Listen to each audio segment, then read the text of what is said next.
So, welcome. Today is Wednesday, January 22nd, 2025. Welcome to the Littleton Affordable Housing Trust meeting. We are getting started this evening with a quorum of Bartlett, Mark, Sue, Matthew, and myself. And so we'll see if our other two members join us at some point. All right, so Maren, do you know if anyone from EHS will be joining us this evening? Yeah, thanks for asking.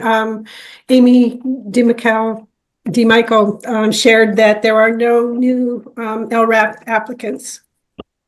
So she was hoping to not attend. Okay. Yep. All right.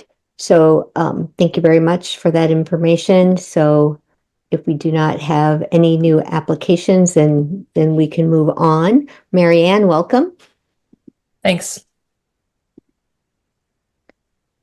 All right. And so we can go ahead and talk a little bit related to LRAP. We can talk a little bit about the possible request to the CPC for fiscal year 26 LRAP. Mr. Harvey, would you like to discuss that? Sure. I'm in a little bit of a bind because I got two different figures for what we've spent. They differ by about $500. So I'm not quite sure. We had a $90,000 appropriation. We've spent either $45,000 or $46,000, $45,600 or $46,100. So if we count in what we could possibly spend if we had all 15 LRAPs active for the next 3 months, March, April, and June, that would be another $30,000. So that would add up to $76,000 or $75,000, which would leave us $13,000 or $14,000 left in that we haven't spent.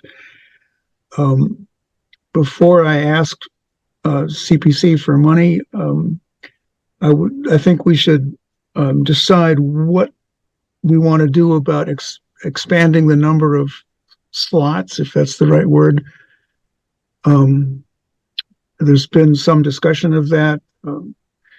We could go to 18 for up from 15 for the rest of this fiscal year. So April, May, and June, or March, April, May, and June.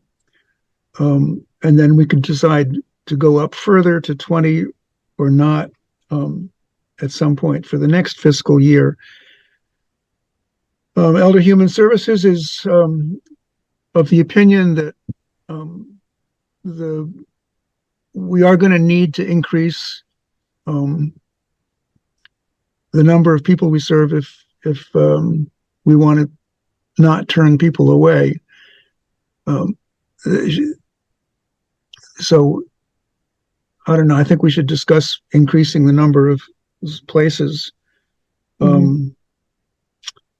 Okay, so we did receive the presentation that was created, I presume, by EHS about the LRAP program. Did everyone have a chance to take a look at that? Okay. All right. So I know that in the document it says that planning staff recommends increasing the number of LRAP slots. Right. So I wasn't sure if that meant Maren or staff from EHS. Does anybody know? Yep, this is Maren. So it was planning staff that prepared that document, but we did confer with both Amy and Liz at EHS in doing that, putting that presentation together. And Bartlett, I know what happened, the difference in the $500 between the two different reportings. The first reporting was before we added the last LRAP participant. Oh, okay. Yeah. So then the amount spent did go up by 500. Okay. So what would be the correct remaining funds, presuming the 46,167 and approximate 30,000. Yeah. That's Would it be 13,833 or 13,333? 13,833. Okay. Okay. So that presumes that we stay the course through the end of this fiscal year, which is June 30th. And so, Bartlett, you said that EHS is of the opinion that we would need to increase it. What data or evidence did they provide on that? I think it was just an expectation based on what's happened in other towns with programs. And I think she said something about current events probably having an influence. I took that as a reference to the recent election. Okay. That the expectation is that federal programs will slow down or stop. Okay. Well, let's take this in parts. So we have two different things. One, we have whether or not we want to reapply to the CPC for funds. And then the second question is whether or not we want to increase that amount for the new fiscal year. Well, I think we should apply to this CPC for money. We don't have enough to get us very far at this point. We don't have enough to get us, maybe partway, halfway, 2/3 of the way through the year if nothing else happens. Okay. All right. Any comments on that? It seems the only negative would be an opportunity cost of what else that CPC money might be used for. And based on what I've seen, I can't think of a better use than this. So I can't think of a reason not to ask the CPC for the funds. In the past, the CPC has decided on a percentage to allocate to each of their buckets, housing and open space and historical. So that's a fixed amount depending on, the tax revenues and the state share. So some money is allocated to housing, whether we take it or not. And I think that what we're going to ask for is less than what's in the housing bucket that they're holding. I don't actually have that figure in front of me. I should.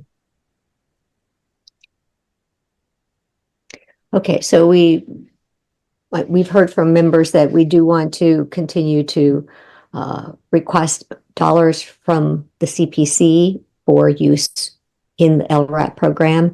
And do we want to increase the number of participants from 15? And if so, to how many? Starting fiscal year July. Has the number always been 15? Have we increased it in the past? No, we've not increased it in the past. It started at 15. Did it start at 15 or at 20? I thought it started at 20 and we put it down to 15 when we went to the 500. That's correct. Mm-hmm. Is it?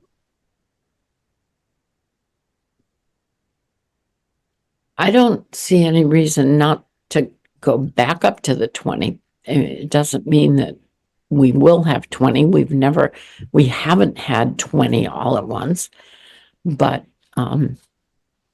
it would give us flexibility.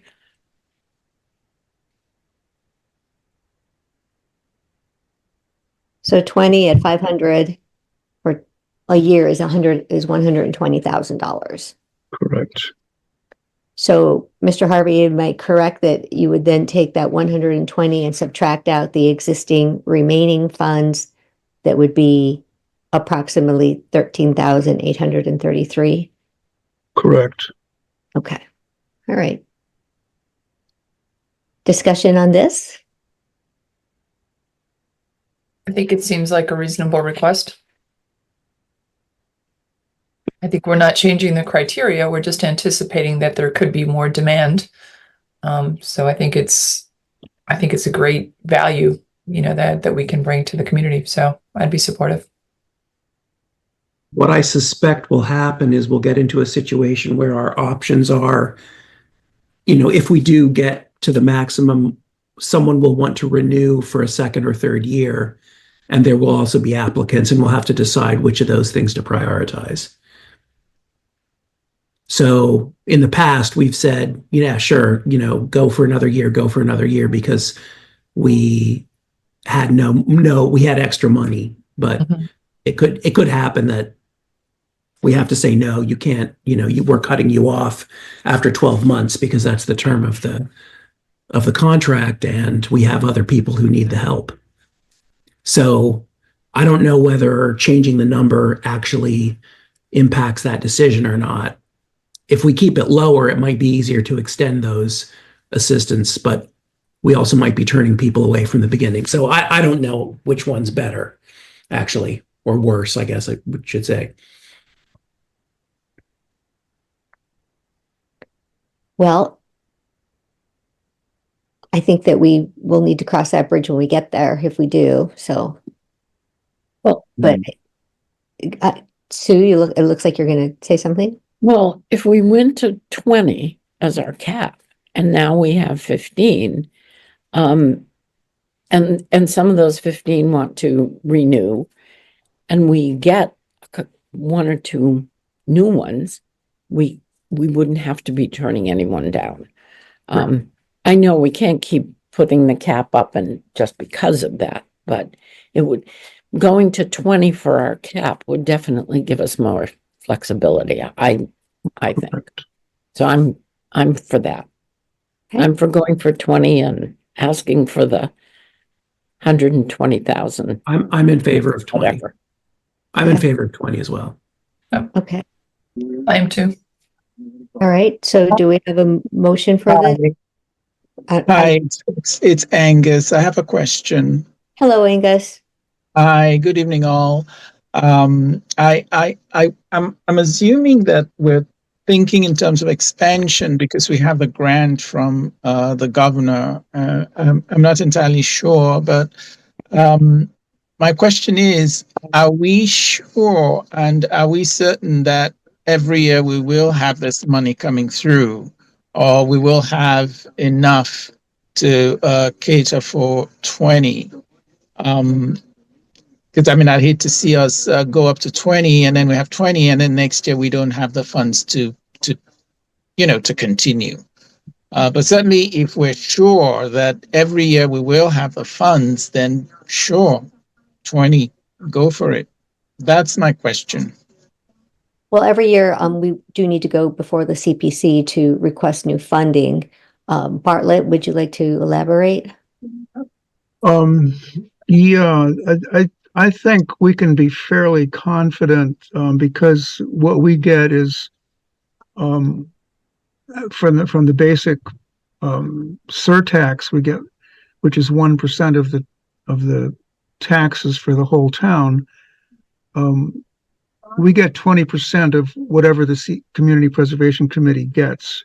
At least that's been the historical pattern, that we get 20% of that, and there's usually some matching funds. So I'm fairly confident that we can continue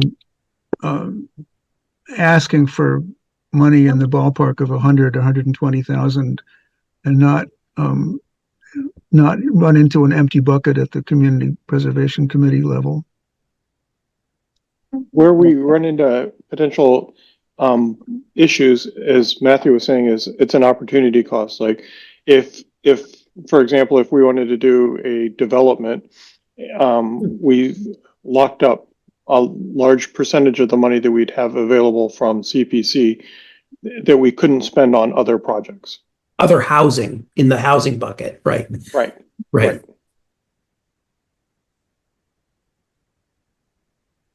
And 120,000 is a very large percentage of the amount of money that CPC would allocate to us.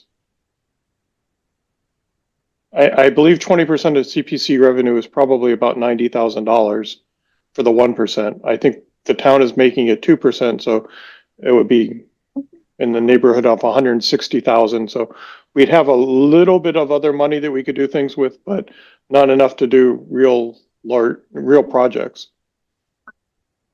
Well, we also Or- have have $1 million in the bank that we're not spending. Right. So, and we haven't gone, I think the highest number we've ever had is 13, which is what we have now. I'm not advocating against this. I'm just Yeah. saying what the opportunity, Right. by spending this money, we're preventing us from spending it elsewhere, right? It's a trade-off. It's not necessarily a bad trade-off. It's just something we'd have to keep in mind. The thing that comes to my mind about what might come forward at, say, town meeting is for folks to say, well, what's the demand what's the actual demand that we need to increase this? In other words, it's not like we're turning anybody away at this point because we don't have enough funding. It's because we're trying to be anticipatory. So I think that that's just going to have to be an argument to be made at town meeting if it's raised as to where's the demand for this. So, And expect EHS to be able to have something more than an opinion. Right. so Bartlett, if I remember correctly, you said we're going to have roughly $30,000 of our 90 left, right? So we'd actually be going to ask CPC for 90 so that we could to supplement the 30 that we have left to expand it to 20. No, Well, there will be 13 left. There's 13 left, but that's assuming that we spend $30,000 between now and the end of the fiscal year, which would be 15 units. 15, all 15 slots are filled and we spend $500 for the 4 months for each of them. So that's $30,000. If we continue at 13, then we wouldn't spend all of that 30,000. So if we spent the 30, then there's like 15 left. There's So we'd 13. ask 13,833. Yep. would be what was left. So we're asking for 120 minus whatever's left. Correct. So effectively 105, 106,000. 100, yes. Correct. Angus, again, I have another question. Does anybody know what the demand is for services right now? Because we're having trouble leasing or renting the unit at the Hager homestead. I'm not entirely sure what the status of that is, whether it's been let or not. But, you know, we claim to be short and we're not able to lease out that unit at the Hager homestead. So the question might arise when you guys go to town hall or to CPC, where's your demand? How do we defend that? Hager is different, right? Because Hager's for sale units. And we just got notice today that they all have been sold. Right. Or all have been placed. There, Perfect. Hager is totally sale. It's not the rental. It's not. That's a Right. whole And kettle of fish. there's a very small demographic that qualifies for sale units. Right. I will also say that EHS presents us with statistics on each month on how many contacts they make, how many outreaches they do, and the numbers are astonishing. I mean, we're And talking they keep growing every month. multiple thousands of contacts, like 4,500 outreaches this month. So there's clearly a need for their services in general, and I have to assume that those needs extend to housing. So I do think that there's a demand for this assistance. Perfect. And where this request is coming from is because it's that time of year where if any entities have a request to the CPC, they need to be submitted so that they can take the request through their process, get it approved, and then it can go on the warrant for Maytown meeting. So any other discussion? If not, can we have a motion, please? So, So Go ahead. what exactly do we want to ask for from CPC? It's about $105,000? 106? I mean, I think the amount should be 106, yes. okay. So I'll make the motion that we ask CPC for $106,000 to support 20 LRAP for fiscal year 2026. I'll second. All right. So we're going to vote on that motion. Mr. Harvey, Yes. Mark Rambacher, Yes. Yes. Stu, Yes. Matthew, Yes. Angus, Yes. and Mary Ann. Yes. And Ann is a yes. All right. So thank you very much for that discussion, and please inform the folks over at EHS that we will be increasing the number from 15 to 20, and we'll put it before the town to see if that can get approved. And Bartlett, you're doing the application and all the legwork on this, or do you need help? Yes. Well, I'm working with Lucia on that. Okay. So I assume that I was going to 100 volunteer Matthew. Thank you so much. With all my free time. Yeah. Do you want me to just round it off to the nearest thousand, or do you want me to be exact, We said 106. 106,000. 106? Mhm. Okay, I'll round it off to 106,000. Okay. All right, great. Thank you very much, Bartlett, for working with Lucy on that. I just tell her what to write. Mhm. Okay, so moving on to our next agenda item, which is strategy 2.1, Durkee Farmhouse. And so this has a lot of moving parts to it right now. So I wanted to bring it to everyone's attention that it looks like the Littleton Affordable Housing Trust is going to be receiving some technical assistance. You may recall in November, Mark and I applied to a couple of housing organizations and requested that technical assistance, or TA, for the Durkee project. So last week I received a call from MHP, and they confirmed that Littleton will be receiving TA from their staff member who is an expert on land disposition. Additionally, the MHP staff talked with Mass Housing staff, which is another organization that we applied to. And so there may be an opportunity for both of the organizations to coordinate efforts on Littleton's behalf. So that would be good to get 2 for 1. So in reviewing the application, MHP said that they really appreciated the due diligence that we have done so far for the Durkee project, which should help in terms of timing. They do understand our sense of urgency for this project. And so the next step is that they will be providing us with a formal response. So we should be looking for that. Do you know what this technical assistance consists of? Like, what sort of land disposition are we talking about? So that's all still to be determined. When Mark drafted the application, it was really to be able to provide us with the necessary assistance to get us to the point where we could submit an RFP of some sort. Okay. So they might help us draft an RFP, for example, and tailor it to our needs. Correct. And I know, Matthew, you weren't here for the December meeting, but we had a discussion about the various components of what we as a board would want to see at the Durkee property. And so I think we have a few of them fairly nailed down in terms of what the thinking is, but they could be of greater assistance to us in terms of identifying what are the pros and cons of doing rental versus ownership or some mix thereof. Great. So those are the kinds of areas where I think they could be very helpful. Do we have an idea of the timeline?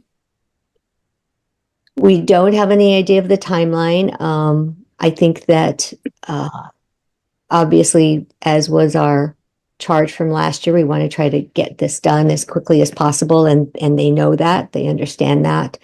So it's one of the reasons why Mass Housing is looking to connect with MHP, because they currently didn't have the capacity to be able to assist with the project. And so by combining efforts, they should be able to also still be able to contribute. And I'm presuming that their formal letter to us will let us know when they could begin. We have a timeline on the letter. She said as soon as she could do it. So, and that was late last week, so it could be any day. I think from a timing standpoint, once we get the particulars down, we have Maren, who has thought about this, from a RFP track perspective, Maren, who has thought about the timing of it. Jenny Merrill from Town Council has other drafts of RFPs that can easily be worked on to be able to update them for the needs at Durkee. So I think we need to give this an opportunity from a subject matter expert perspective to get their input, and then we'll have other folks who can collaborate on this particular project as needed. But there's a lot of other moving parts, as I mentioned. Bartlett, I know that you talked with folks about a couple things. One is the water line, and then a couple things on the Historical Commission, talking to Linda, and then I don't know if you had an opportunity to apply to the Mass Preservation Project Fund, but if you could talk about any of those items, that would be great. Right. I called the water department to see if I could find out how big the pipe is that supposedly extends from the main in Grimes Lane towards the farmhouse. And the gentleman that I spoke to couldn't find any record of it. He said that that does not mean that it's not there. He just doesn't have a record of it. But I'm assuming that it's a pipe for a single family house, which is probably an inch in diameter or 3/4 of an inch. Then I asked him, I was thinking about the barn and the other possibilities, and I asked him what it would cost to put in a bigger pipe. And he said that, for a normal house size pipe, there's a fee of $7,000 plus whatever it costs for time and materials and machinery to actually install it. And for a larger pipe, 1.5 diameter, it's a $17,000 fee plus whatever time and materials costs there are to install it. So that was inconclusive. I did talk very briefly with Linda Stein. She said that while she recognizes that it's an important historical house, it's in such condition that the Historical Commission, by and large, will be pretty, I don't know if lenient is the right word, but permissive in terms of what we want to do, and using the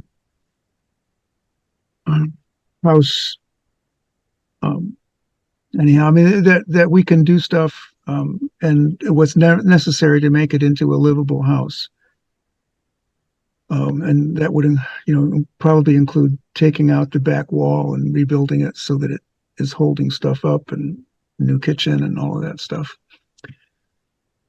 Well, and I think that also means that the historical commission has its own funding available that they have, I believe, voted upon at their own meeting that if we move forward on any kind of a project, that they could contribute some funds as well. Right, something for the historical preservation angle. Exactly. So I don't think there's more. I don't have any other notes here. Okay. Did you have I have a couple notes. Okay. So when I talked to Jenny Merrill, she said since we used Affordable Housing Trust money to purchase the Durkee, there are no historical restrictions on it from the use of the CPC money because we did not use historical CPC money to purchase it. Okay. You're saying we could use historic. So there was a question at one point whether since we use CPC money, whether the property automatically became historic, right, from Linda, and that is not true. Since we used affordable money to purchase it, it has to stay in the affordable context as we define it. There's nothing historical about it from the use of the funds based on us using CPC funds. Right. So that means the only historical people we have to go through is the town commission. I Yes. think maybe whatever they deal with the state, I don't know, but So just a hypothetical, if we get the technical assessment and they come back and say that we should tear it down and build something new, who would we have to go through to get approval for that? Well, first of all, that would have to be our decision. So this board would. Sorry, that's the recommendation, and we want to understand what the impact would be. Or we decide that that's what we want to do. We have to go back.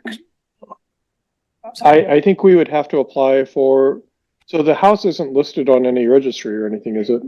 yes, it is. It is. It is. So I don't know what the requirements that would be then for being on the registry. Well, if we apply for a demolition permit, then there's an automatic 1 year waiting period before you're allowed to actually do it.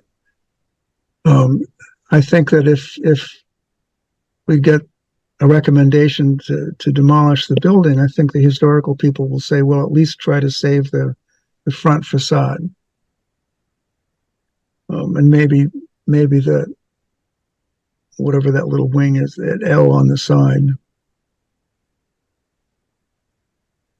You know, what is it, the Beverly Jog that they call it. But those are basically the two most important things. Okay. Thank you. Any other comments, questions on what we've shared so far? So then the next steps would be to perform this technical assessment with MHB and then prepare the RFP? Correct. Yep, you got it. So do we want to put deadlines on this? Because, I mean, we have a limit on our insurance. You know, we have 6 months of insurance. We can't let this process drag on too long, right? Even if we were to put out an RFP now, we'd be more likely than not to still own the property at the end of the year. And I don't want, us to be going for technical assistance and be, trying to decide what we're going to do in September or October, right? And just taking a long time. Well, Yeah. So let me share with everybody, and then we will need to talk about this. It's later on the agenda under board business about the insurance that Mark just mentioned. So last year we paid $8,614 for 1 year of liability. That's commercial property and an excess policy as well, which is similar to what the town has as insurance for other similar antique properties. This year, the charge is $6,022 for 6 months through July 15th. And the reason for that is that insurers don't like to insure vacant properties. So the town staff member who was doing this work said that there is more work to be done to continue to insure this house because they're going to have to keep looking for other providers who will do it, and it will cost more money. So that's what Mark was referencing. We do have to vote to continue to insure this property because that check needs to be cut to the insurance company. So I would suggest that we go ahead and take care of this and then go back to the discussion about timing. So the charge for the insurance for the time period of January 3 to July 25, 2025 is $6,021.92.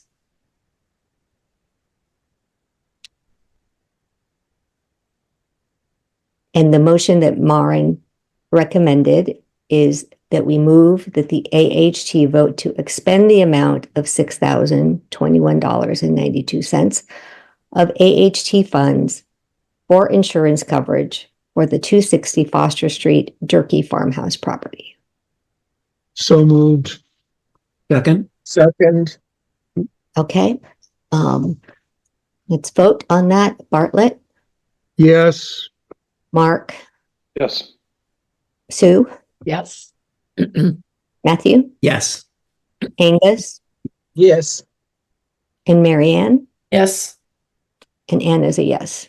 Okay, so thank you for approving that expenditure for the insurance. And now we can resume the discussion about timing. So here's my 2 cents on it. You know, an RFP process and responses can take a little bit of time or a lot of time. Look at what happened last year when an RFP was put out just to get perk testing done, right? Bartlett did all he could. Didn't matter because it still took the amount of time that it took. And I appreciate all of Bartlett's work. My 2 cents on this is that I would rather we wait, be patient for a few more weeks to get that information from MHP because we don't know how to create a development. The only response that we might get instead of building affordable housing is likely going to be from a developer who wants to demolish it and create more high-end housing. Is that what we're here for? I don't think so. No. So I would prefer that we wait.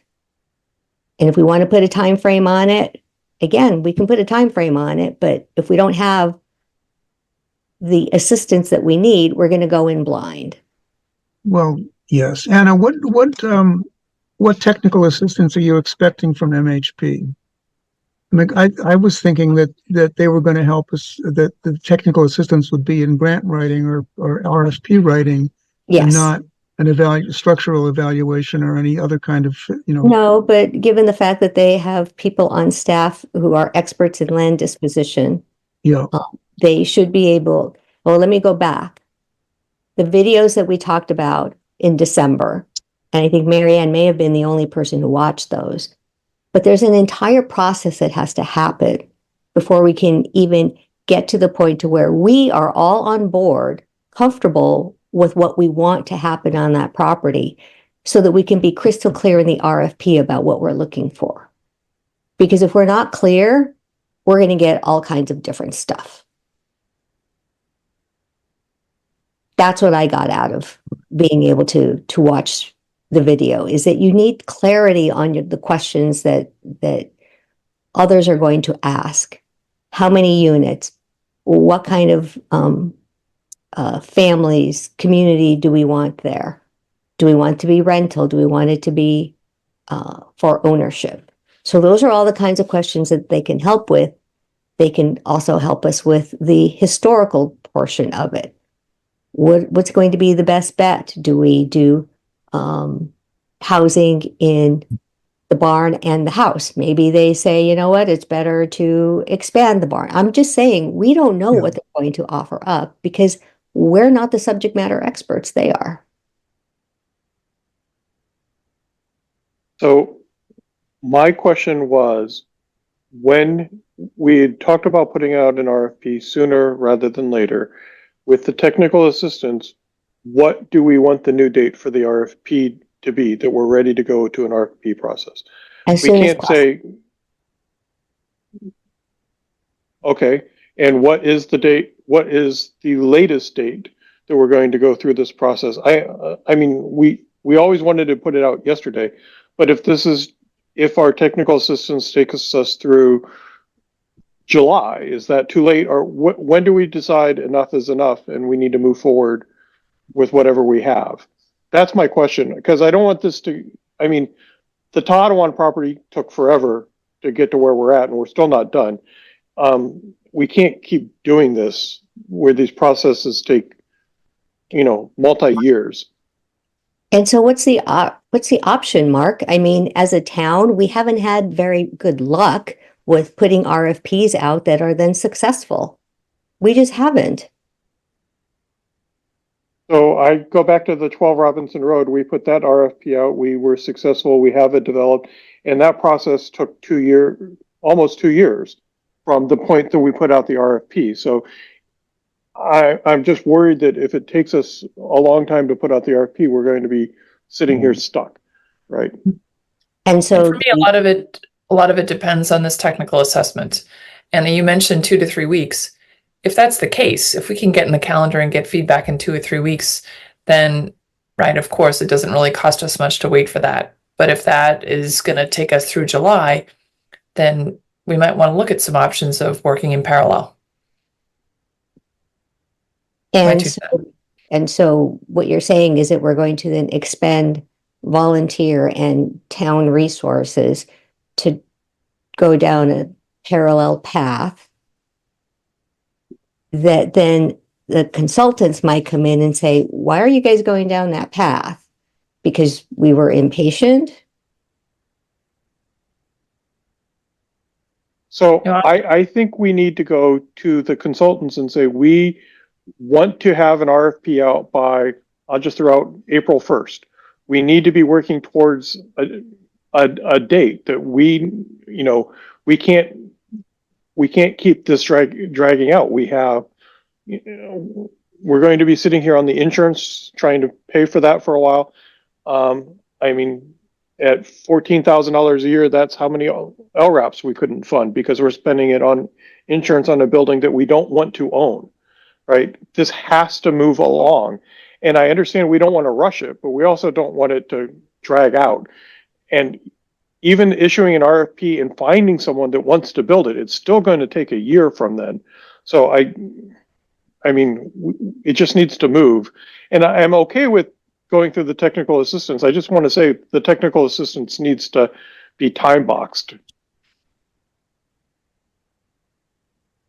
So without knowing what that technical assistance is and their timing, I don't have any answers to that.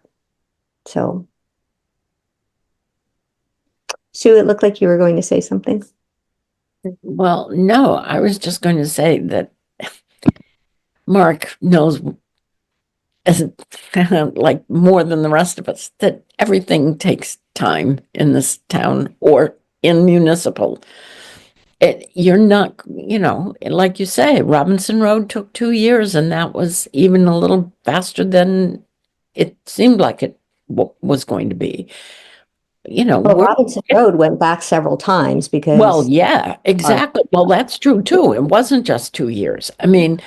So I don't understand. I mean, other projects have taken a long time. Why all of a sudden is this going to be fast tracked to move it along? That's what I meant. I don't see exactly. I'm sorry. I don't see the reason to fast track it. And let's just wait till we get the technical assistance. We don't even technically have that yet, and see what they say. And then we go from there. I think to say that we need all of that decided by April 1st, we only meet 2 times between now and then. What kind of decision can we make between now and April 1st? if we're putting them on the spot that they have to give us some decisions by April 1st, I think you just go with the flow and see what happens. That's my 2 cents.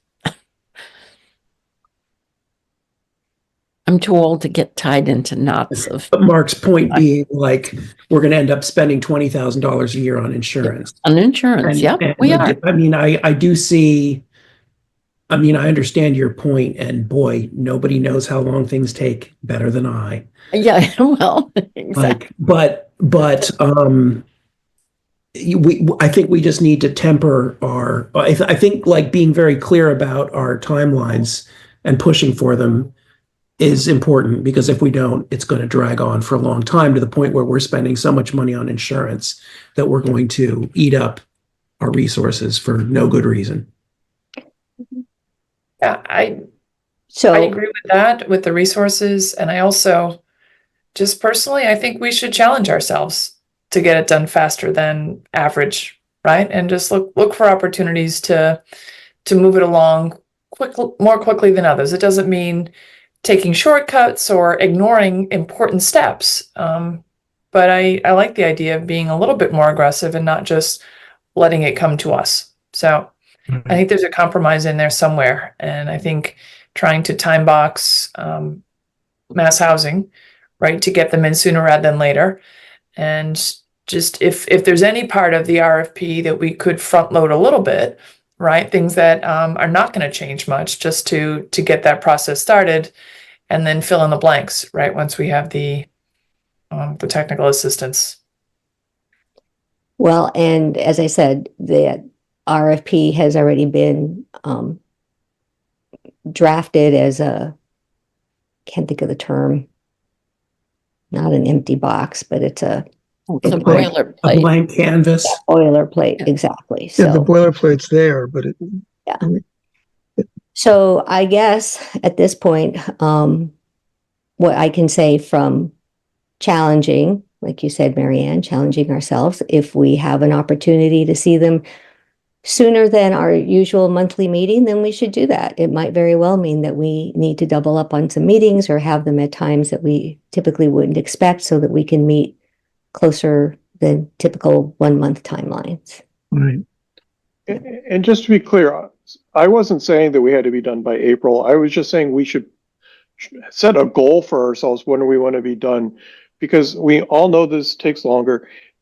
It sucks, like I said, it sucks up, our cash reserves, but it also sucks up a lot of time and energy in these meetings.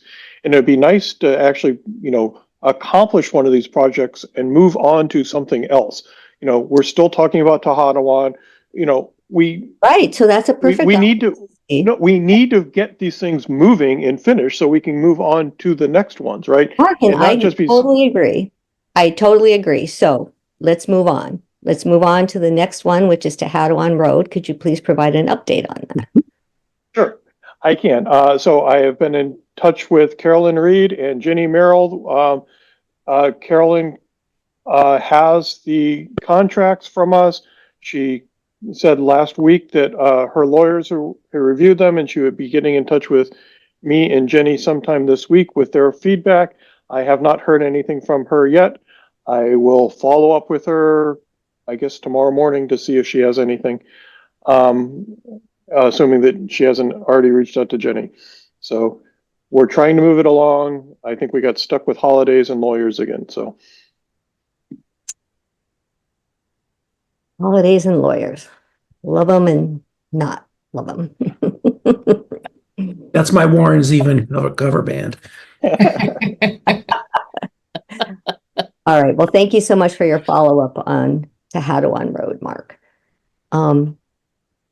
Next on our agenda is strategy 4.1, the implementation of the homeowner mini grants program. Now this puppy is moving along. So this is tremendous work, and a lot of kudos to Mark and Bartlett and Marianne and Maren for working together, as well as folks from EHS and our town building commissioner, because it's definitely. And I think Lucia did a ton of work on this, so. I'm sorry? Lucia did a ton of work to get all the documents and everything together. So thank you to her as well. Yes. So, I know three of you have been working on this. Would somebody like to take the lead right now and talk about where we are? I know we received like 6 different documents. We should probably make sure that if we have any comments, those are put on the table. So who would like to take us through this? Hearing no one else, I'll start. So I think we met twice with town hall staff on going through what we wanted in the mini grant program. Those 6 documents represent what we've come up with. Basically, we have $7,500 in. We can award grants up to $7,500 to a homeowner. One of the documents is the application form. Another is like the guidelines. There's a couple of documents that are more like marketing materials saying how to one is a marketing for contractors to get them to sign up, and another is marketing for individuals, getting them to sign up. We had a lot of discussions about what the process and workflow would be, and we're trying to make it very similar to LRAP in that all of the legwork was pretty much done up front, and then they just came to us for final approval. I think the applicant reaches out to EHS, who vets them for affordable, meeting all the eligibility requirements. They have to get 2 estimates from contractors, which the building commissioner will vet the contractors and the estimates, and then they'll be presented to us. The fees, all the building inspection fees and things will be waived. There's the process for the contractors to be paid outlined. I think we've covered most of the things along those lines. There's, from the board perspective, I know there's a few little in the weeds type things that we have to decide what we're going to do with, like, what happens if someone comes in with an estimate for $2,000, let's say, and the bill comes in at $2,500. Are we covering the excess or not? One of the suggestions we had was at those meetings was to give EHS a little leeway in going above the original estimate, but not above $7,500. So they could have like a 10 or 20% contingency that they didn't have to come back to us for reapproval. So like if we approved a $2,000 grant, it was effectively like $2,500 they could spend, for lack of a better, before they'd have to come back for reauthorization. Anyone want to fill in anything I missed? I think you did a good job, Mark. I would say that as we were going through it, as much as we tried to streamline it, there are a lot of steps. So I think that, I don't know if it was Lucia or Marin, but they did a nice job in outlining really a step-by-step process. And that I thought really helped to kind of codify what needed to happen. So that if you want to look at the detailed steps, it's all laid out there. So I think they did a nice job on that. And just to Mark's point, kind of the light bulb for me was that a lot of this is happening. And it's not that AHT is a rubber stamp, but a lot of that vetting happens up front. So by the time it gets to us, we're probably going to approve them, right? I think that EHS has done a lot of work to validate and qualify. So that's the upfront work that's happening. And then we'll have, good candidates to approve. So that 20% that came about that EHS would have the leeway on, that's your recommendation. How did that come into play? Did the building commissioner have input to that percentage? We never actually we never talked about the building commissioner, but just knowing how typical town projects work with contingencies, that was the numbers that we threw out there. That most projects carry a 10 to 30% contingency budget. So So is that We can something, pick whatever the number that is, right? is that whatever that percentage is it considered to be a contingency that's tacked on to every project? Or is it that on an as needed basis? I I would say think the understanding was contingency- as needed. As needed, okay. the contingency would be for every project, but it would only be Right. spent as needed, as requested. And it's really giving the authority to EHS to approve the overages up to 20%. So it's not that the contractors would necessarily out of the gate have 20%, but EHS would be allowed to approve that. That was my understanding. Was that Right. yours Yeah. as well, Mark and Yes, Harlan? up to Yep. $7,500, right? I'm just thinking, I'm just speaking out loud here. How is somebody from EHS going to know whether or not a 20% increase is warranted? I would think that the building commissioner would know whether or not a 20%. My assumption is that, yeah, but Okay. I agree with that the building commissioner probably would be involved in saying that the 20% makes sense, right? But the assumption was that we weren't the ones that, you know, like when they're putting in they go to put in a shower bar and determine that, you know, they need to retile something or redrywall something, they shouldn't have to come back to us and wait another month for that extra money. Well, and I'm not saying we should be the ones. I just don't think that EHS should be the folks who approve that because they don't know either, right? My They my don't, ass- not builders. my assumption is that EHS would be working with the building department to say that that was reasonable, rather than because the homeowner's not working through the building department so much as they're working through EHS. So it made sense to make EHS kind of the gateway, or the conduit between the homeowner and the building department. So in the process, for example, it's the 1, 2, 3, 4, 5th bullet down. It says building inspector notifies EHS of the bid status, including the contractor info and repair costs. So if the building inspector is involved at that point, when would the project get the 20% bump? That's what I'm trying to figure out. When would they be told? Would it be at that point? Our assumption, I think, was after the work starts. That's when they would discover that they needed additional money. The building inspector is going to be looking at the work when it's, I mean, he has to inspect it before the work gets approved. So if the work goes over substantially, he'd be called in at that point to justify the increase. So, if I can recommend, it's on bullet 11, it says, building inspector reviews a permit application, waives the permit fees, and gets agreement from the contractor to receive payment after the work has been completed and inspected. Contractor does the work, is the next bullet point. The building inspector inspects the work.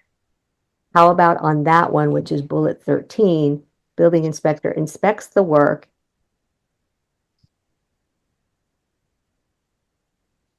Because then the second to the last bullet says, if the invoice exceeds the initial cost estimate, EHS is authorized to approve the invoice without having the building commissioner say it's okay. So somewhere in there, it's just one more little tweak. I think the flow is correct. I think the flow is good. I just think one more little tweak in there that says, if the invoice exceeds the initial cost estimate, the building inspector needs to approve it, and then EHS is authorized to approve the invoice. So again, second to the last bullet, if the invoice exceeds the initial cost estimate, the building commissioner or building inspector needs to approve it, and then EHS is authorized to approve. So that would be my recommendation on the language. And then I'm good with the 20%. I'm fine throwing the building inspector in there. I mean, Okay. Yeah, No, I agree with, It's a good I point. agree with Anna that there needs to be Mhm. something in there that to keep it from going off the rails. And then I heard from you all that 7,500 is the limit. So even if something were to happen and they come back and they say, it's actually going to be a $9,000 project, then it's up to the homeowner to pay that $1,500, Correct. only 7,500. And Yes. that's, I believe that's written into the application or the contract. Okay. And the 7,500 that's what we were submitted for the small grants application to begin with. So I don't know what's contractually obligated on our part to do that, but it seemed like we shouldn't exceed that number. I agree. It should not exceed $7,500, period, per house. So just to come back to the 20% then, and I know this isn't, so if we approved a grant for $2,000, we should effectively consider that we spent $2,400 until the actual check was cashed, right? That makes And not necessarily allocate that extra $400 to another project. That makes sense to do that. And when we get closer to the end of the grant, we'll have to figure out how to best manage our money. Mhm. So this is Angus. I'm trying to understand that the recommendation then would be to seek contracts that are below 7,500. So that gives room for more help should it be needed. Certainly, if a contract of 7,500 is approved already, then there's no point for the building inspector to be sitting on there and looking for things to approve for more funding. Would that be the correct option? Right. So if it's more than 7,500, then the homeowner is going to have to figure out how to pay the excess. The excess. So they already know that they have to do that, and we don't have to be having the building inspector go and inspect and see whether it's on track or not, and whether more funding is needed. Well, the building inspector still needs to do all the inspections. We're requiring. Oh, certainly. Yeah. Certainly, they will do their job. But he doesn't have to audit the costs in the same way. Exactly. He doesn't have to be doing all of that. Okay, thank you.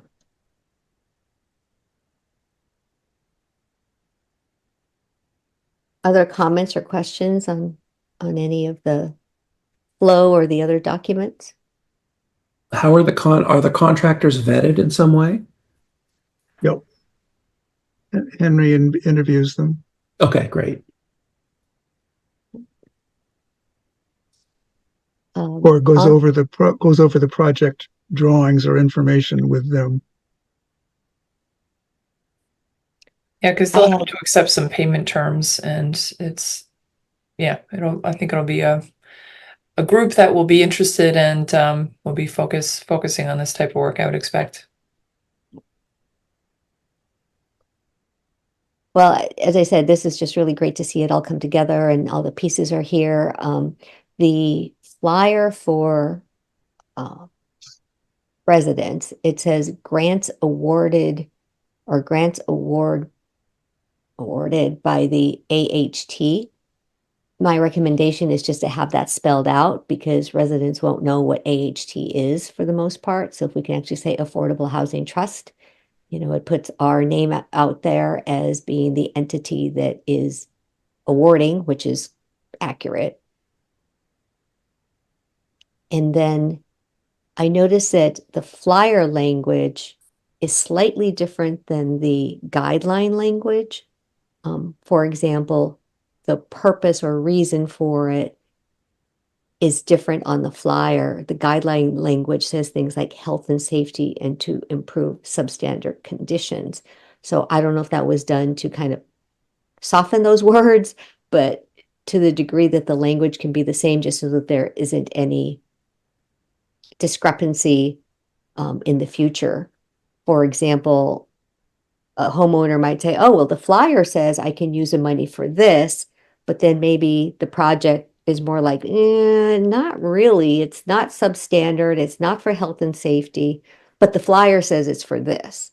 So I just want to make sure that they actually,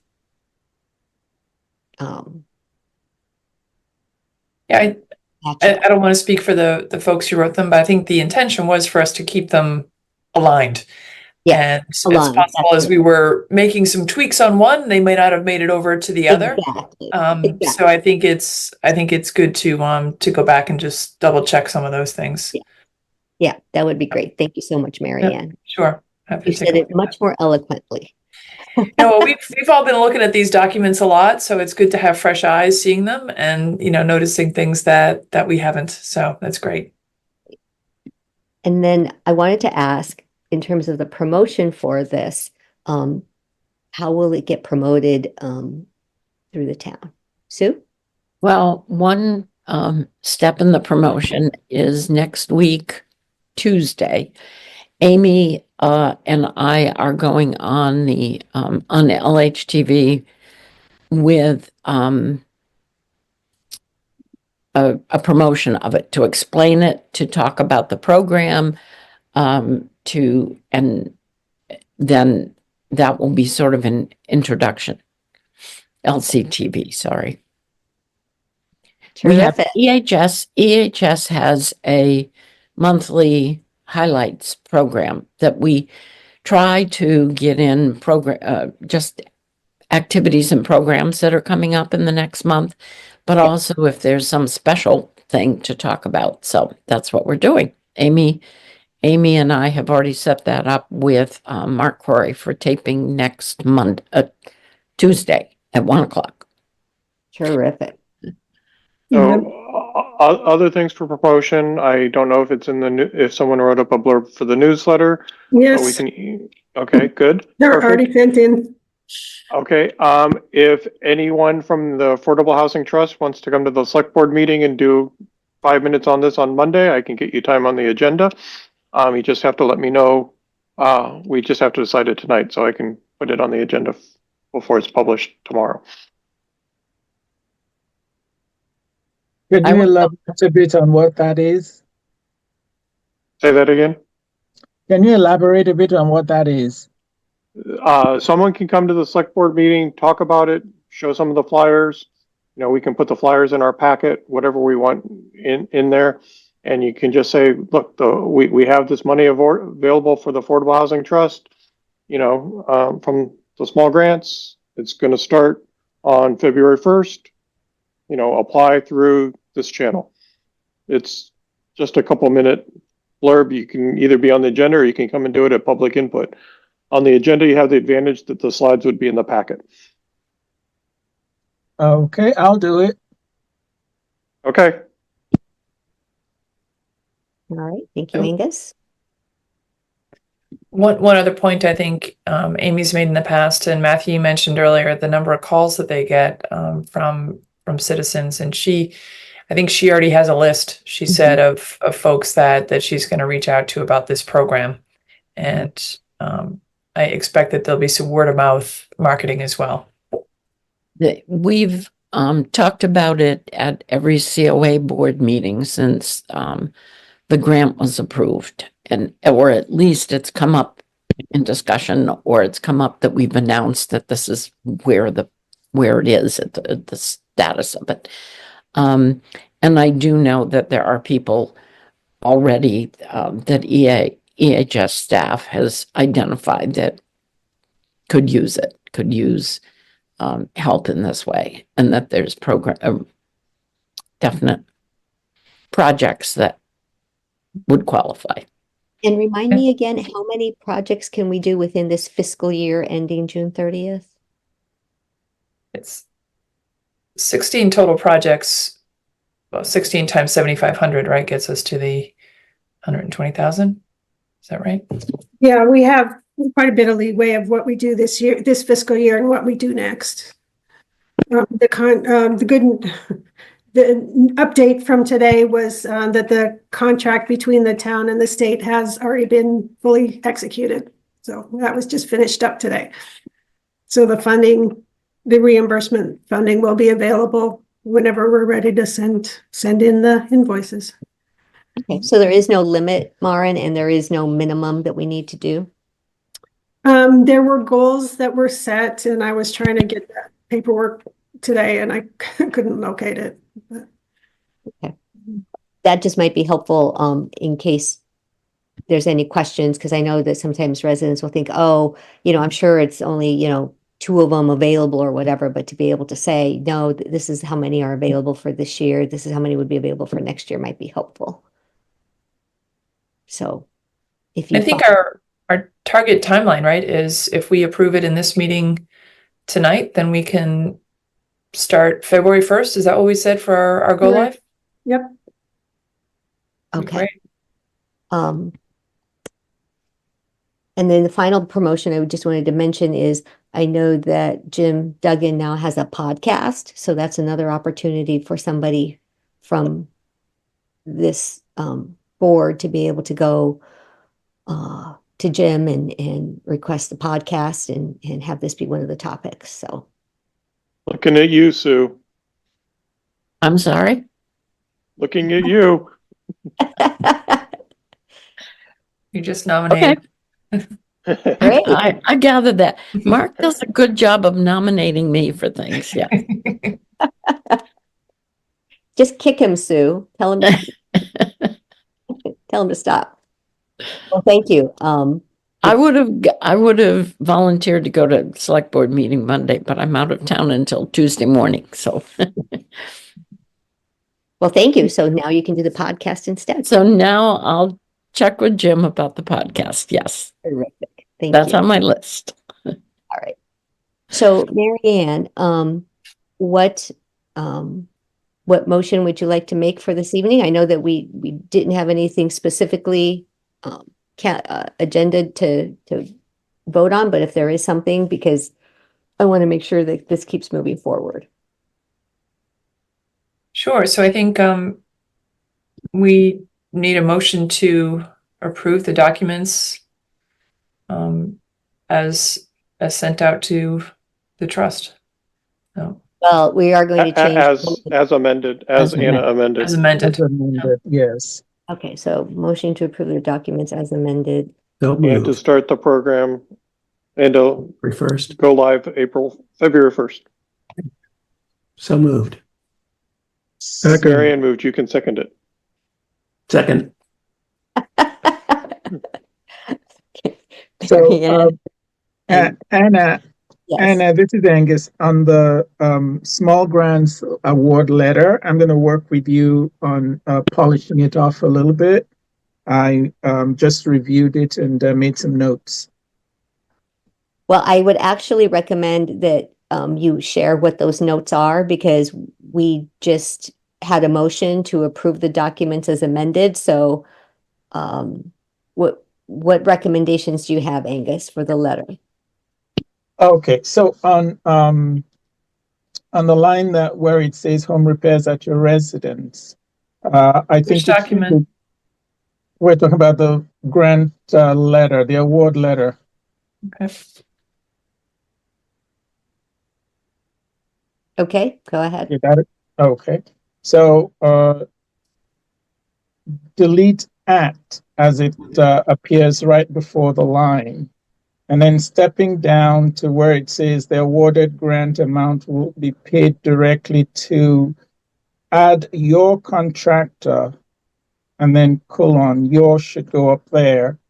And then going further down, the next line where it says, please notify the contractor.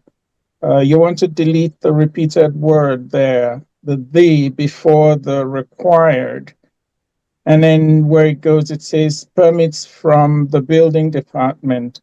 I think it should say permits from our building department, because that's the Littleton Town building department. So I think that those are relevant edits that should be appended before it goes out. So I'm fine with those changes, and I'm fine with the changes that Anna's recommended. Is someone capturing those and sending them back, or Are you doing that, Maren, or do you want one of us to do it, or? It would be helpful if one of you could do that. I was gonna sit down with, Lucia tomorrow morning for the final edits, and I'm not sure I'm catching all of it. I can just forward it to you. I can just forward it to you all, or forward it to Anna, and Anna can pass it on to you. Yeah, if you could please forward it, actually, Angus, to Maren, and to Mhm. me, that would be helpful. Thank you. Okay, Thank you. perfect.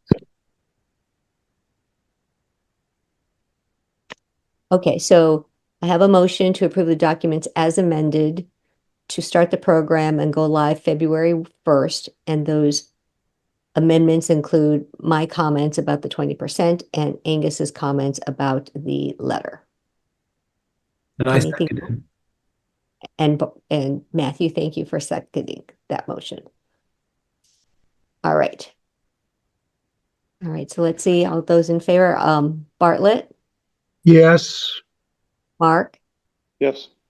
Sue, Yes, yes, yes. Matthew, Yes. Marianne, Yes. Angus, Yes. and Anna's a yes. Okay, great. Well, again, thank you so much for all of that hard work, everyone. Can I ask that when you send your comments to Maren, that you CC Bartlett and Marianne, since they helped on the documents the first time, so that if there's any questions, we can all make sure that we're in sync. I'll be busy, but they can kind of take the lead on that, Okay, Perfect. Will right. do. so. and then we don't have a quorum either. Yep, so, Angus, I'm going to change it up. Can you please send the documents to Bartlett, Marianne, and to Maren, and just omit me, because Bartlett and Marianne are the ones who will have any comment based off of your amendments, okay? Okay. All right, great, thank you. Thank you.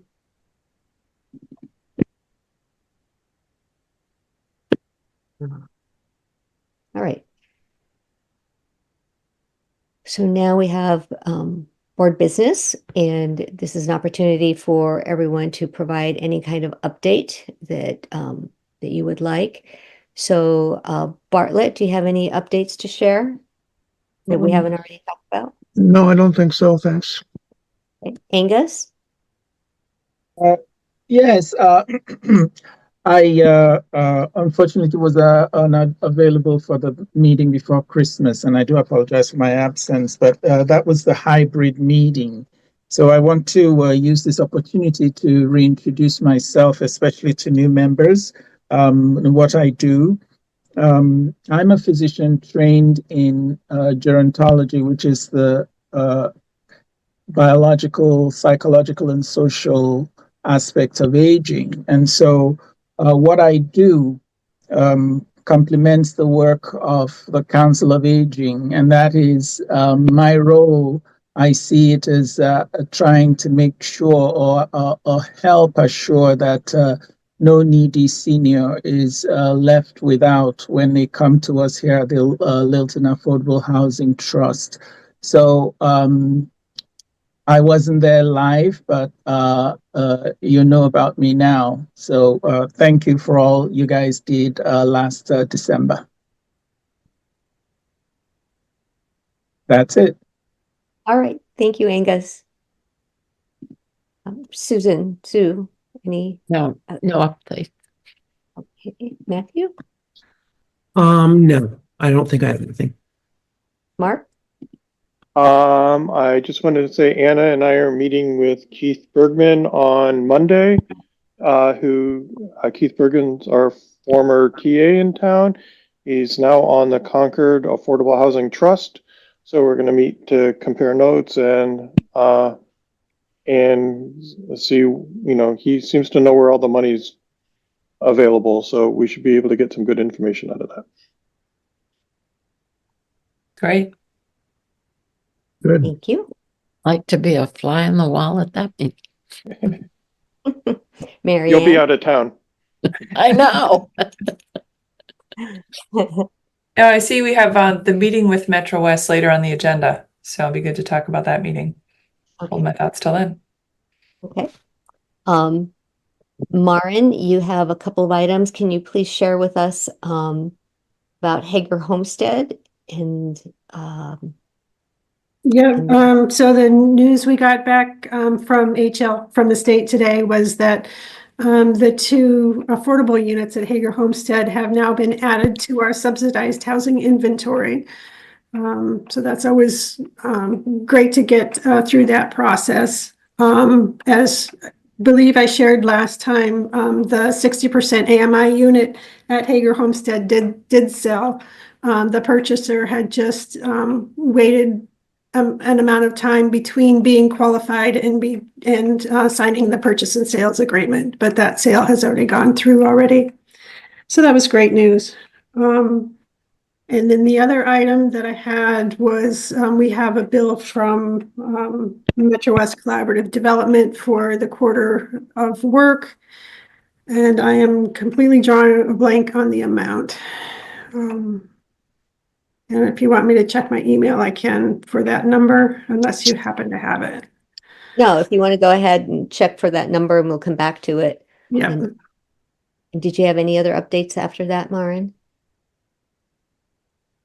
Okay. I don't believe so. Thank you. Okay. So I have two items. One is that I try to provide the financials back to everybody. They're typically a little bit delayed just in terms of timing of when all the invoices and everything get through the system in town. So currently, based on the town accountant's figures, as of January 14th, 2025, the trust has 1,107,821. I'll have the summary and details for you all to review at the next meeting for the last 12 months. I'm trying to get all the numbers to check, and so I want to perhaps ask a few questions. So I will have that information to you for our March meeting. So that's one. And then second, we have another annual activity we usually participate in, and that is the annual report. That's the report that you see. It's about that thick. It's available at every May town meeting, and every board and committee provides input to that particular report, and it's due on February 14th. And I'm wondering if anybody would like to help draft that. I don't know if Maren or Lucia, you have the ability to draft that, and if not, any other board member who can assist with that.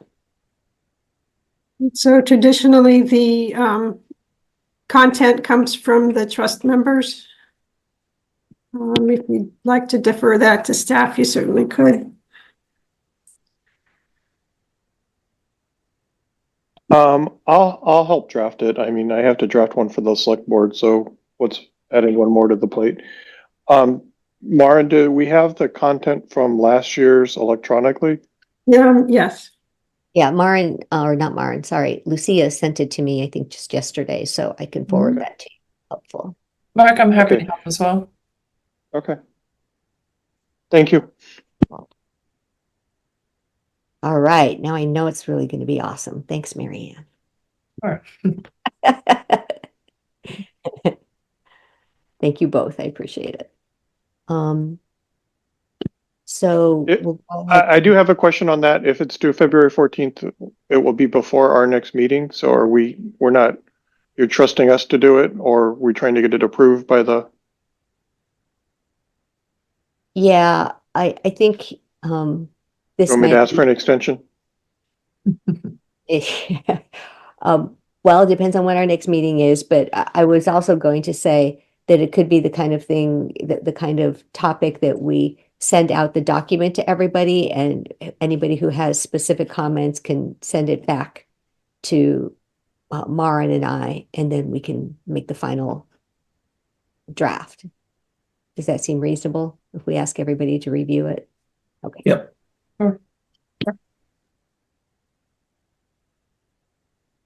So that's the next step on that. We'll go ahead and ask Marianne and Mark to create a draft of the annual report, We'll send that out to everybody for comment. Comments come back to Maren and I, and then we'll finalize that for submission. So thank you.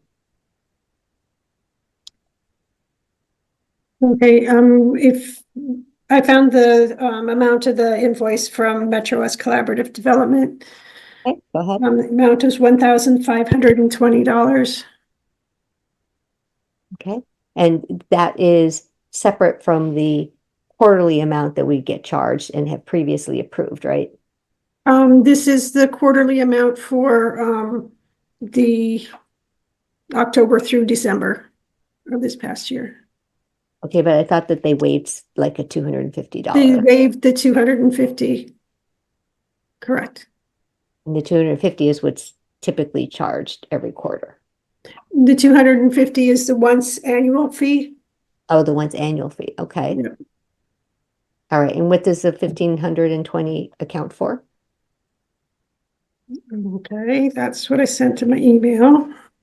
If I recall correctly, it was, But I don't think you Um, sent that to everybody, did you? no, I did not send that to everybody. Okay. I sent that to you. So it was, the standard,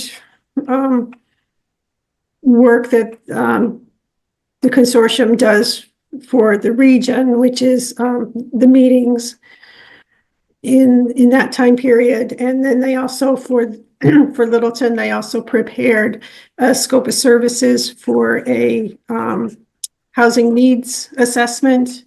And it was also some assistance for, the Hager Homestead, sales during that quarter. So Maren, is this our typical quarterly fee or it's higher than normal? This one's higher than normal. Okay. So I'll make a motion that we approve the payment hold on. of, Hold on, Mark, quick. Oh, sorry. So the scope of Littleton scope of services, what was that for? The scope of services for the housing needs assessment. Oh, that's the thing that Jeff Yates from the planning board wanted us to do. And then when they drew up that scope of services, it actually wasn't anything related to the Affordable Housing Trust. So I do have a concern about that, why should we have to pay for that when it didn't even have anything to do with the Affordable Housing Trust? Yep, the option would be that the planning department could apply to CPC for use of some of the housing funds. Seems like an excess of paperwork that is not necessary, but it would be an option for us to pursue. Okay, so if we remove that part of the amount, what would the invoice be for? I don't have it broken down.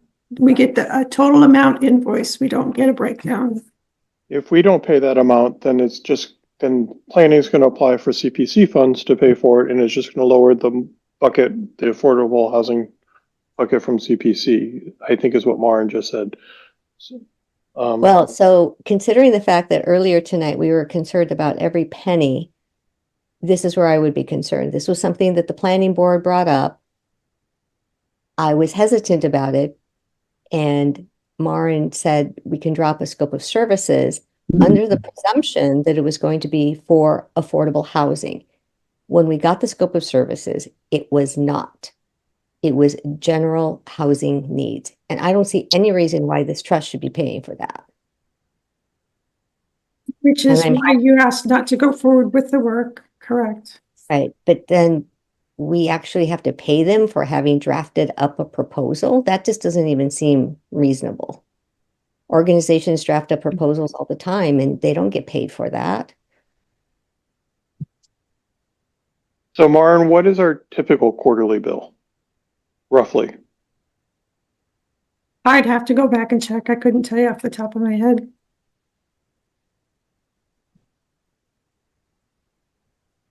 So we can, So is the trust interested in getting additional information on this particular invoice from Metro West? Or we can do that, or the board can entrust me to take a look at the invoice less the amount of the scope of services, and I can approve it.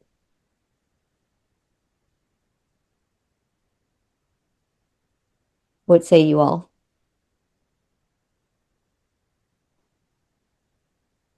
Go for it, Anna. I'm fine approving it as is, so. I think taking out the scope of services isn't going to affect it that much, and if it comes out of the affordable housing for the CPC, it's effectively just taking it out of our other pocket, so.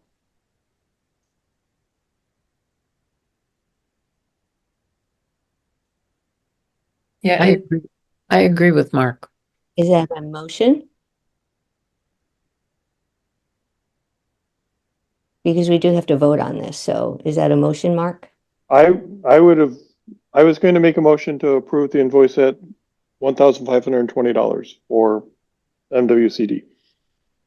Second. Okay. Let's can I vote. ask for a clarification before we Yes. vote? Is that okay? So just so I understand, if we exclude the line item for the service, then Maren, you're going to go to CPC to get funds from the housing bucket, which is what we also use anyway. So it's really a left pocket, right pocket discussion, right, about who pays this. Is that correct? When we get a bill, we get the total amount. We don't get it broken down as to exactly the hours. What I Yeah. did was went back and these were the things that the town had asked Metro West to do for us during that quarter. Okay. So Littleton's going to pay for this. It's just a matter of whether it comes out of our Affordable Housing Trust budget or CPC funds. Yeah, we're contractually obligated to pay for it. Okay.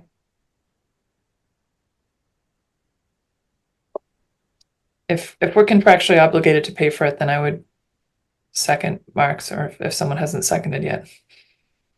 Angus seconded. Yes. All right. So, all those in favor, Bartlett, Yes. Mark, Yes.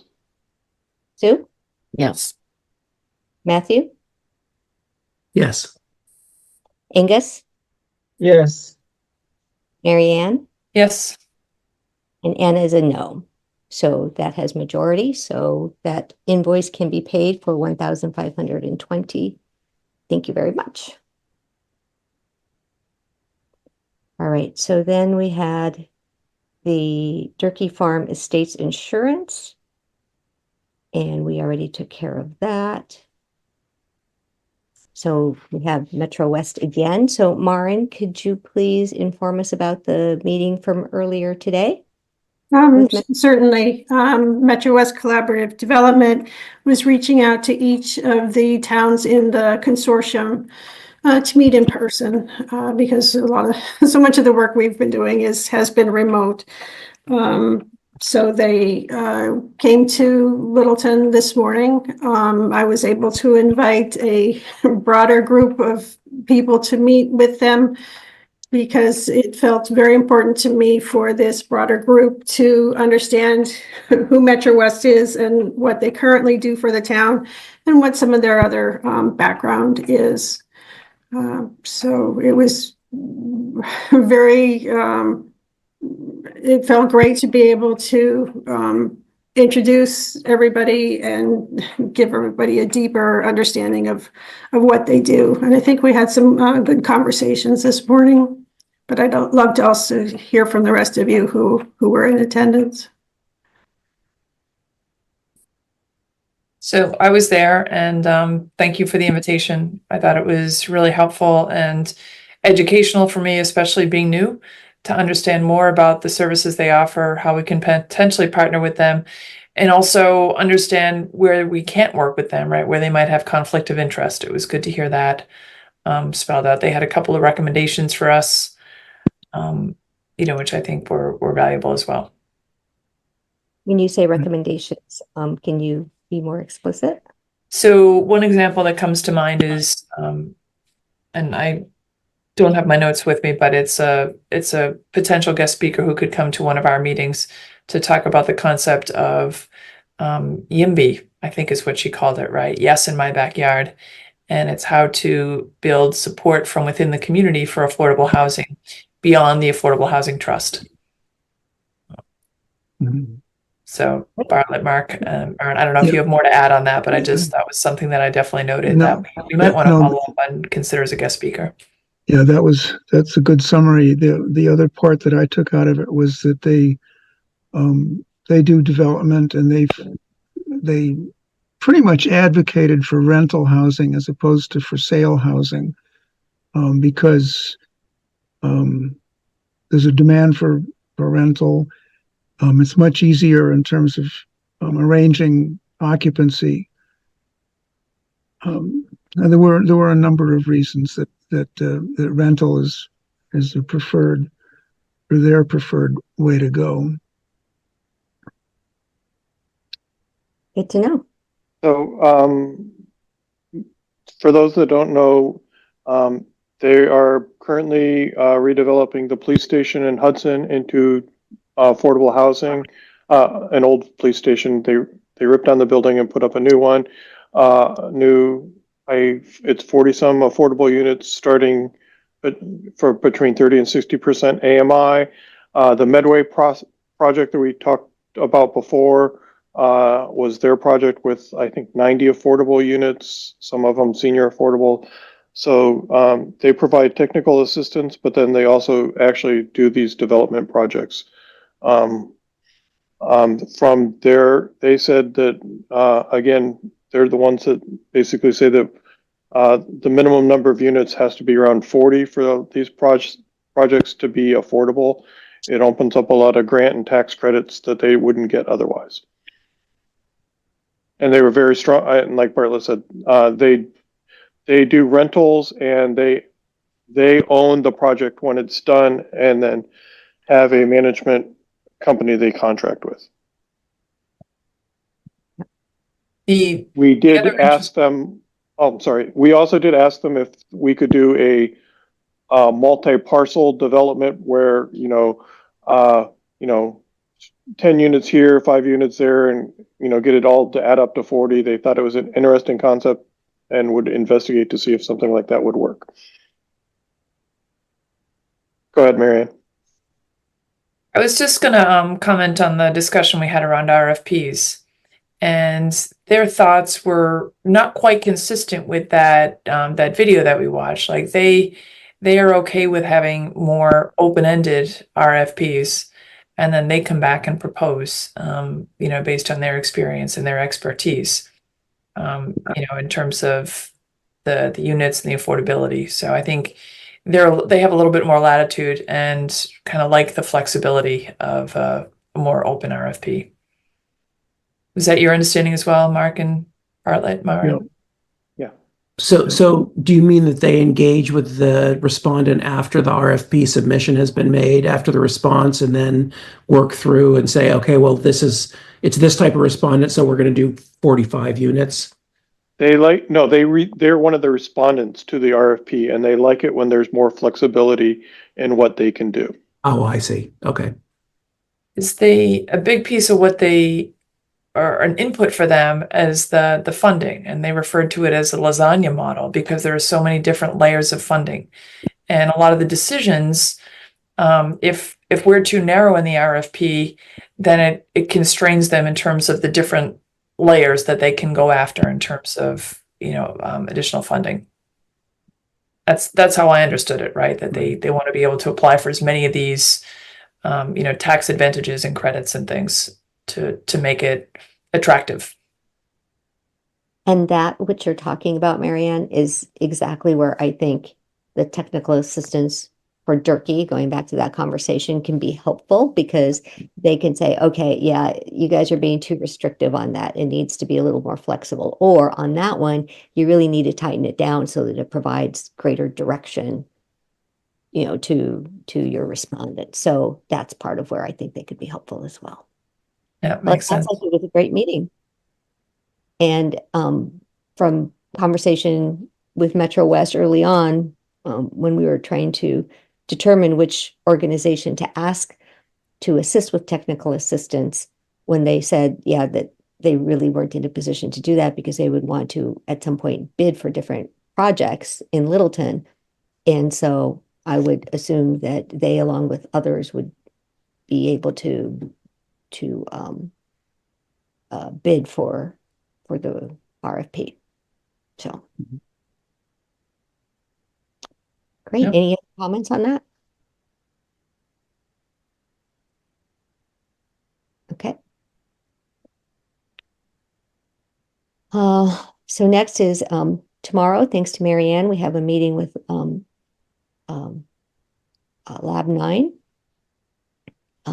So a couple months ago, we had talked about it. They are the modular building company that has a presence here in Littleton. And so, Marianne, did you want to say anything more about that in advance of tomorrow's meeting?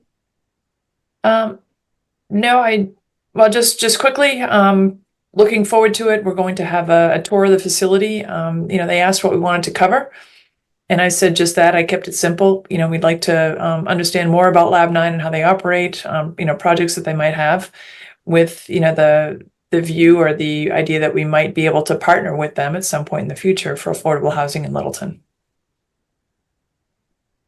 So pretty broad, didn't try to narrow them down at all, but it would be interesting to see what their ideas might be. And hopefully this is something that's attractive to them to have a showcase right in their, where their manufacturing plant is. So hopefully they're excited to work with us. And so there can be a report back to this board at the next meeting. Thank you very much again for setting that up.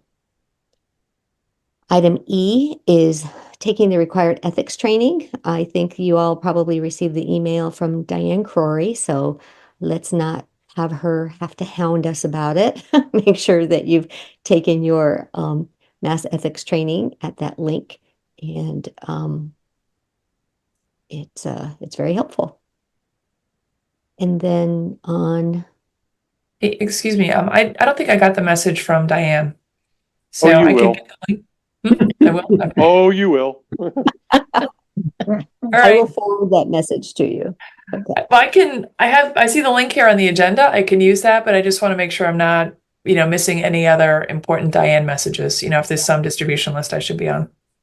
So I will go ahead and email Diane just to make sure. If I don't see your name on that email, I will make sure that Diane knows. Okay, and I will check my spam folder in parallel. Just to be sure.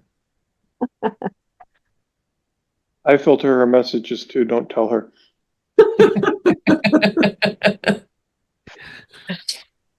You do know you're being recorded. Okay. So the last item on our agenda is to vote on the December 17th, 2024 minutes. Maren, I have a question. Was last month's meeting recorded?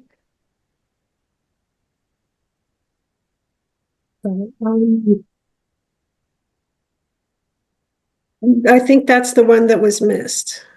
Is that correct? No, I think that was the one the month prior. Okay, so then, yes, the minutes were from the recording. Okay. It just seems that some parts of the conversation were omitted.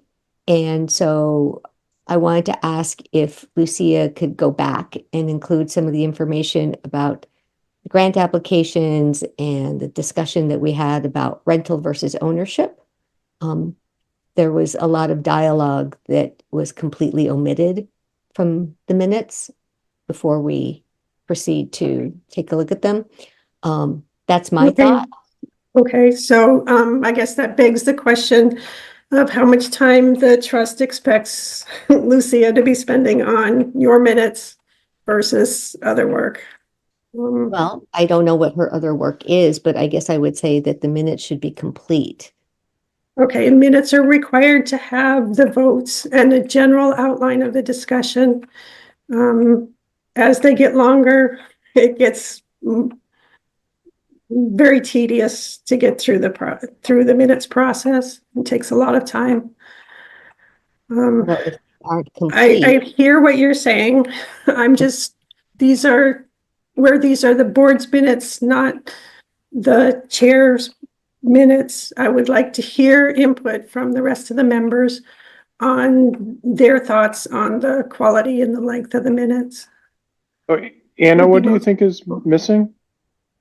So if you recall in December, it was just you, Marianne, and I physically at town hall.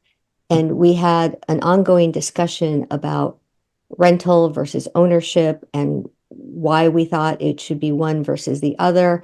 And there isn't any mention of that discussion in the conversation, or excuse me, in the documented conversation.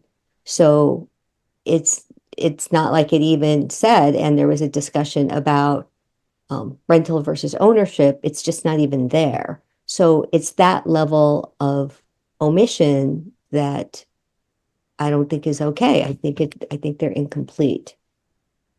So is that one example or the only, I mean, I can see it both ways on this because we had a discussion, but we didn't actually reach any conclusion.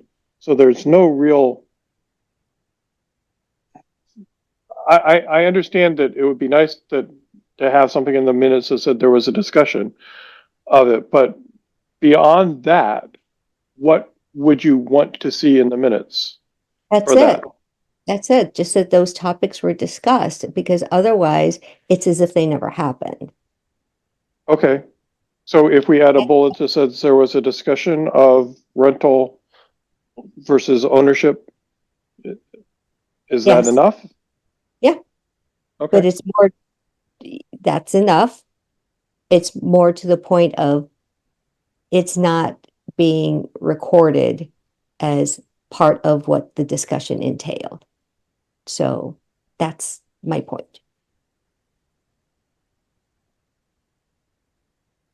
on there was as the trustees are all in agreement with the idea of separating the house from the rest of the parcel. I remember discussing that, but I don't remember coming to a conclusion that that's what should happen. It's Um, because, is- again, I don't believe we made a decision at that time.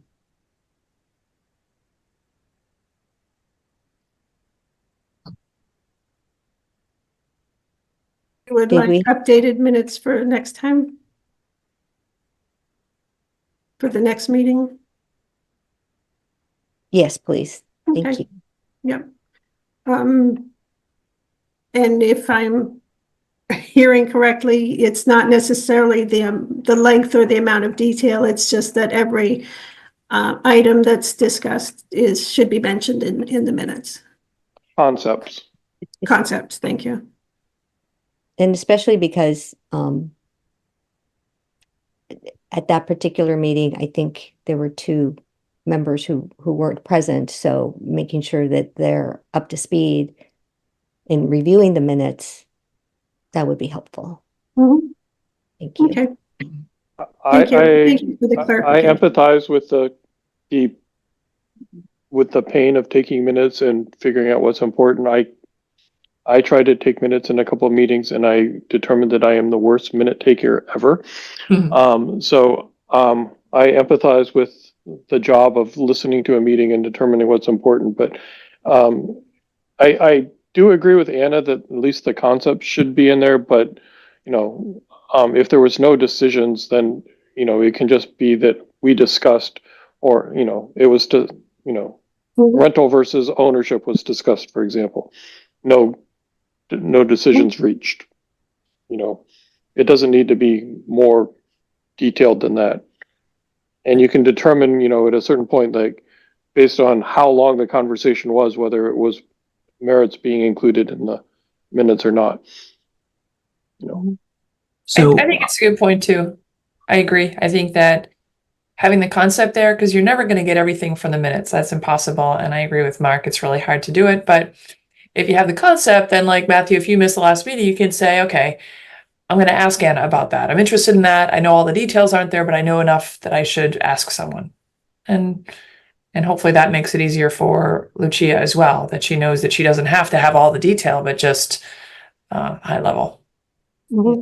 I took the minutes for the Orchard Working Group, and it was very, very time consuming. And I know that she is shared between several boards and committees and departments. So I'm sensitive to the time required. I would suggest that it's mandatory to record these, because if we record them and we have the minutes that only record the votes or one sentence of each topic, it's enough for anybody to get the information that they need out of it, whether it's detailed or not.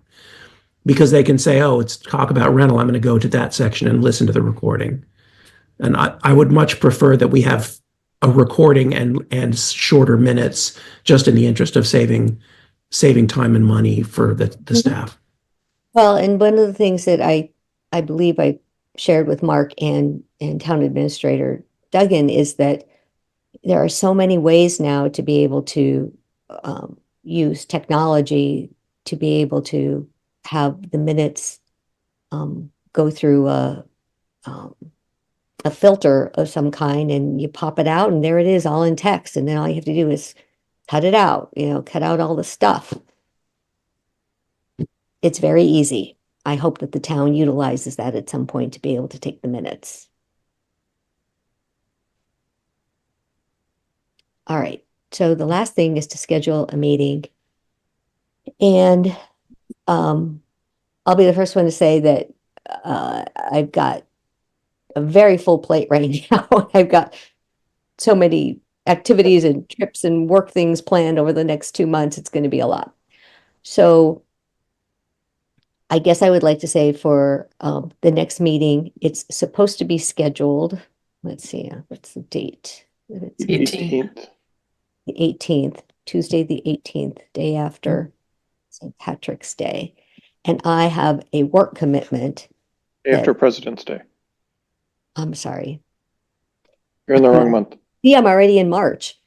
So yes, I have a work commitment on the 18th. And so I don't know if you all want to continue without me, or if you want to have it the next day on the 19th. I my apologies, but there's nothing I can do about the work commitments.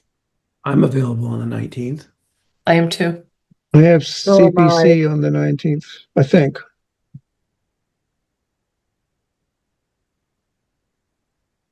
And the meeting is at the same time, Bartlett? Yeah, 7. Well, it's at 7 to 8:30 usually.